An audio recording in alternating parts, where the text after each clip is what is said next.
Guys, itong nasa harap natin ngayon, scooter po ito from Euro Motors. So meron po itong 150cc na engine.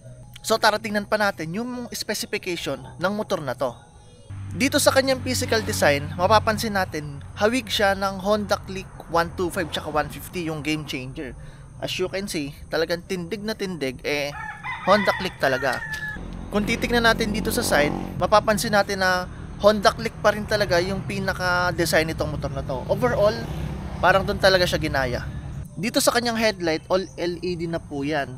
Itong kanyang pinaka DRL, LED din po lahat yan, 3 signal light. Tsaka kung mapapansin natin, compare sa Honda Click, itong pinaka DRL niya, tsaka itong signal light, diretso siya. Unlike sa Honda Click is meron parang putol dito, pero to diretso. Dito naman sa part na to, hulmang-hulma din siya, pero may bilog lang dito sa part na to. Pero kung titingnan natin, mabilisan tingin lang, hindi natin maitatanggi na hawig talaga ng Honda Click. Kaya napaka-forma talaga ng motor na to, poging-pogi. Dito sa kanyang mga lever, ito po, kanyang preno sa likod, naka-drum brake po yan. Tapos meron po siyang lock dito, handbrake. So kapag naka-activate yan, hindi aandar yung motor natin kasi naka-preno yung likod. Pero kapag de-deactivate mo na to, pipigayin mo lang yan. Ayun bumibitaw to. So dito naman po sa part na to, naka-disc brake kasi yung unahan nito. Kaya meron siyang brake master dito. So mamaya, bibigyan ko kayo ng feedback dito sa paggamit ng motor na to. Ito po yung kanyang front brake. So makikita natin, halos kasi laki lang din ang disc ng Honda Click. Pinagkaiba lang nila ito, naka dual piston caliper. Unlike po sa Honda Click is naka single piston caliper. Mamaya bibigyan ko kayo ng feedback kung malakas ba talaga yung kanyang dual piston caliper. Dito naman po sa rear wheel niya, naka drum brake po siya. Tapos meron tayong size na gulong na 100/80 size 14. Dito naman po sa unahan meron tayong 90/80 size 14. So dito sa mga sizes ng gulong niya, kuhang-kuha din talaga niya yung Click 125 na version 3 tsaka yung Click 150. Same na ang size ng gulong. Dito po sa kanyang tambucho, ayun, kuhang-kuha rin po yung design ng Honda Click, yung kanyang heat guard, yung kanyang tip na to, talagang gayang-gaya. Tapos pati yung swing arm niya, pang Honda Click, pero napansin ko yung kanyang swing arm is pang Honda Click version 1. So yun yung pinagkaiba. Pero overall, napaka-pogi ng motor na to. Pero dito sa engine makikita natin naka air cooled lang siya. So dito naman sa may bandang ilalim meron siyang tapaludo dito. Unlike sa Honda Click, maikli hanggang dito. Pero itong stock nitong Euro motor na 150 na to, mahaba na yung kanyang tapaludo. Tapos mapapansin natin meron na siyang pinakaharang dito. Ayan po yung pinakaharang niya. So dito hindi na siya talaga mapapasukan ng mga alikabok. Sobrang solid. Hindi na kayo bibili ng mga mudguard. Mudguard dito stock. Ganyan na po yung setup niya. Kaya yun mapoprotektahan niya yung mga putek na tatalsik dito sa loob ng makina. Dito naman po sa may signal light niya, ito medyo iba na yung design nito. Pero yung tindig dito sa likod, Honda Click na Honda Click pa rin talaga. Meron tayo ditong reflectorize para for additional visibility sa atin, lalo na kapag gabi. Tapos dito naman po sa ilalim, meron tayong ilaw dito sa ating plate number. Itong airbox na to, hindi ko sure kung anong motor yung hawig nito. Parang mga NMAX or ADB. Parang nasa ganun. Tapos makikita natin dito, meron din po siyang enhanced smart power. Kung talagang totoo tong ganitong technology na, edi goods to. Dito naman po sa kanyang suspension, meron tayong monoshock. Tapos ang maganda pa dito sa motor na to, meron din siyang kickstarter. So kapag mahina na yung battery niya or lobat na, may option pa rin kayo na mapaandar itong motor na to. Tapos makikita natin dito yung kanyang brand, Euro Motor. Syempre ito yung ating side stand tsaka center stand. So check natin kung meron tong side stand switch. So try natin i-side stand. So makikita natin dito wala siyang side stand switch. So naman po sa kanyang footboard, 100% kasing laki po ito ng Honda Click. Napakalapad din, kasyang-kasya yung mga paa natin. Pwede rin tayo maglagay dyan ng mga grocery kapag namalengke tayo or bumili tayo sa mga mall. May paglalagyan talaga kayo. Tapos ito yung kanyang hook. So dito nyo isasabit yung mga pinamili nyo or mga daladala nyo, mga bags. Tapos dito, meron po tayo dito mga packet, kaliwat kanan. Itong kaliwa malalim. Itong kanan, nagulat ako, medyo malalim din to, unlike sa may Honda Click mababaw, pero dito malalim talaga siya. Tapos ang maganda pa dito, meron na tayong charger sa ating mga gadgets. Ayun, no? USB ready na po yan. Hindi na po kayo bibili ng mga socket dito. Rekta USB na to. Tapos dito naman sa unahan, makita natin gumagamit pa rin siya ng traditional na susi. So hindi siya keyless. Pero ang maganda dito, yung bukasan ng upuan nyo is andito na rin. Yung iba kasi, andito nakalagay yung susi or yung bukasan ng upuan. So kapag magbubukas kayo ng upuan, hassle, bubunot pa kayo dito, magsasaksak kayo dito.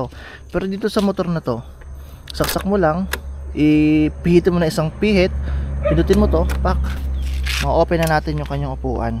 So yung kanyang upuan, 18 liters din po ito, almost parehas ng sa Honda Click. Tapos itong tangke niya, kung hindi ako nagkakamali, nasa 5.5 liters din to, or 5 liters, sabi sa akin ng may-ari, basta nasa ganun. Ipa-flash ko na lang dito sa screen kung ano talaga yung tunay na fuel tank capacity nito. Dagdag ko rin pala itong taillight niya, no? Itong taillight niya is LED na rin po yung ginamit nila dito. Napansin ko dito, malakas siya kapag gabi, kitang-kita kahit maaraw. Dito naman po sa kanyang switch, ito, gayang-gaya rin to sa Honda Click. Ganito. Ang nilamang lang siguro nito sa Honda Click, meron siyang passing light. Ito. So, signal light, busina, high and low, and may passing light tayo. Dito naman po sa kanan, meron tayong starter. Ang maganda ba dito, meron tong hazard ba to or ano, what? Pindutin natin. Ito pala. So itong button na to, pambukas to ng kanyang DRL. Okay, ito pala yon. So yun pala, pambukas pala ito, button na to. Tapos ito, kill switch. So pag pina-under natin, kill switch mo, yun, namatay yung kanyang makina. So may mga additional na button siya dito. Tsaka may passing light switch. Dito po sa upuan niya, malambot yung kanyang upuan. So, para sa akin, goods na goods to. Dito naman po sa kanyang instrument panel, no, kakaiba rin yung design nila dito. Pakita ko sa inyo. Ayan, no, ganda ng animation niya. Tapos dito makikita natin yung mga information, yung fuel tank capacity or fuel gauge, may speedometer. Tapos meron tayong orasan dito, tapos meron tayong odometer or trip. So hindi ko alam kung paano baguhin yung kanyang mga information dito. Pagkakaalam ko kasi touchscreen to, hindi siya napipindot, parang touch sensitive siya. Pero bakit gano'n? Hindi ko na siya matouch dito. So sana maka-check tayo na ibang unit na gumagana yung ganito para makita natin yung ibang mga information.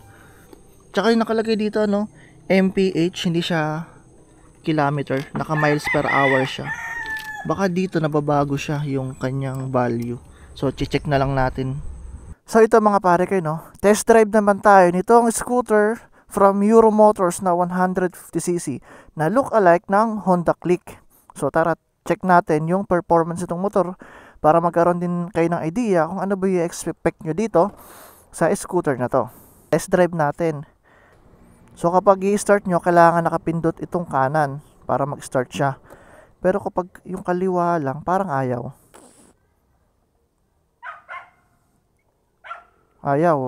So itong kaliwa, ay yung kanan pala, sorry. So kanan ang pipigain nyo na preno, under na siya. So one click lang din, hindi siya mahirap andarin. Napansin ko din dito sa kanya, wala siya yung parang alternating current generator.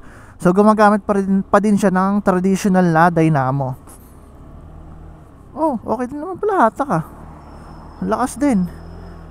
Sa bagay, 150 pala to, kaya ganun kalakas yung kanyang engine.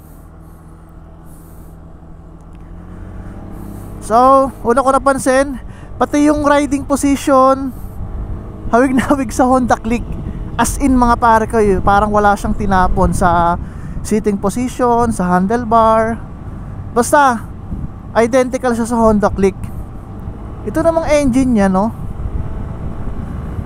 hindi siya yung parang kapag piniga mo, yung bibigyan ka kaagad ng power sa low of RPM. Hindi siya yung ganong type ng engine Pero consistent yung acceleration niya. Mayroon pa rin naman siyang hatak, pero wala siya yung tipong yung may bunot sa low RPM. 'Di ba yun yung lagi kong sinasabi sa mga Honda scooters, mayroong bunot sa low RPM. Ito, hindi masyado. Pero ramdam niya pa rin yung kanya acceleration, Ayan, Tsaka napansin ko dito, yung kanya speedometer naka miles per hour. So hindi siya naka-kilometer per hour, kaya mapapansin nyo mababa yung reading. Baka kasi akala nyo ayun no, 39 lang 40, pero ang bilis-bilis na ng paligid, naka miles per hour siya. So kapag pahatawin natin, okay, wala siyang pugak. Sa mga hindi pala nakakala mga pare ko, no, naka-ano pala ito, naka-carb type itong motor na to, hindi pa siya fuel injected. So max speed niya ay 71 miles per hour, 72. So i-convert na lang natin mamaya to sa ano,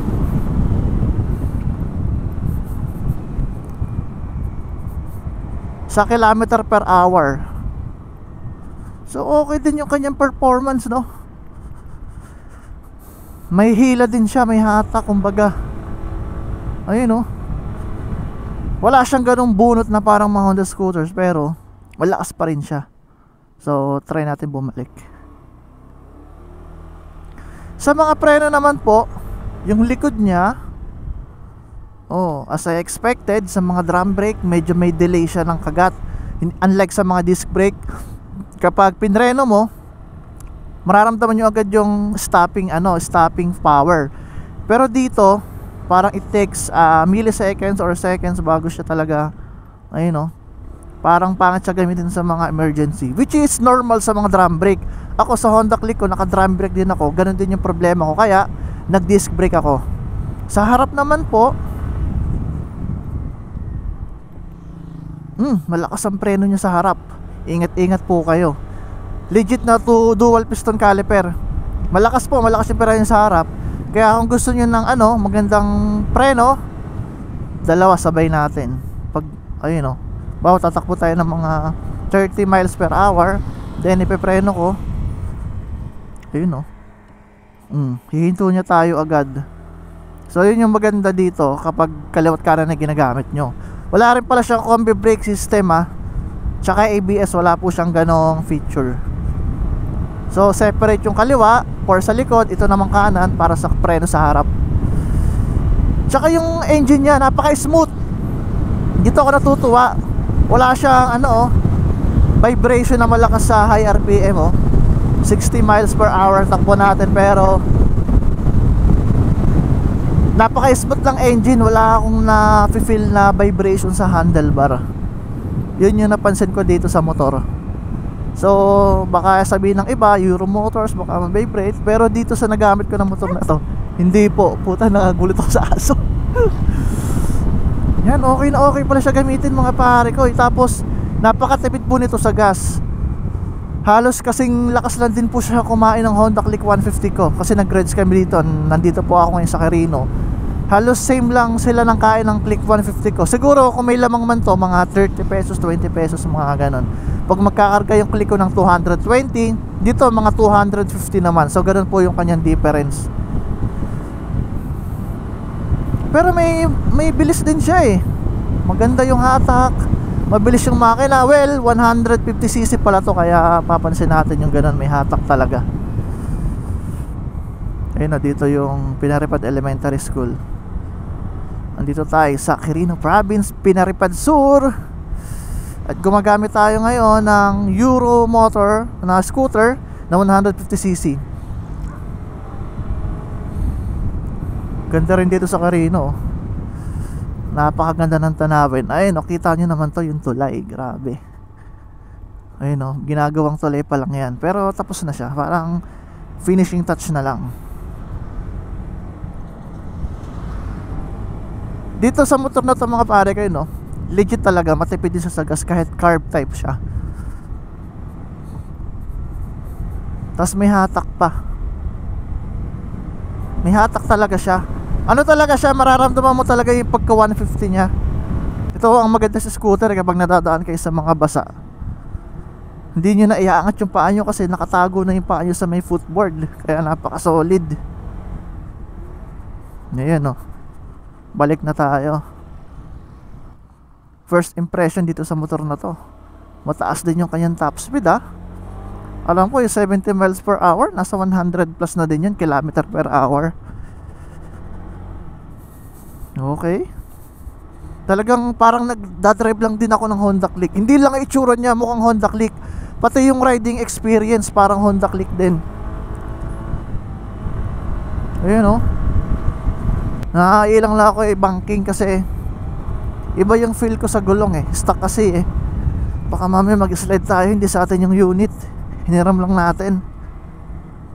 Natutuwa pa ako dito sa kanyang yung kanyang speedometer. All digital to, pero kakaiba yung kanyang itsura may umiikot-ikot sa unahan na yan, Stig. Sa busina, try natin yung busina. Okay, kakaiba yung tunog parang hindi siya pit-pit nice one. Tsaka yung tambucho niya tahimik, stock na stock talaga. So ilang mga pare kayo, salamat po sa nanood. Ito po yung ating initial impression or first impression dito sa 150cc na Euro motor na scooter na look-alike ng Honda Click 125 tsaka 150. Lakas ng hatak Nice.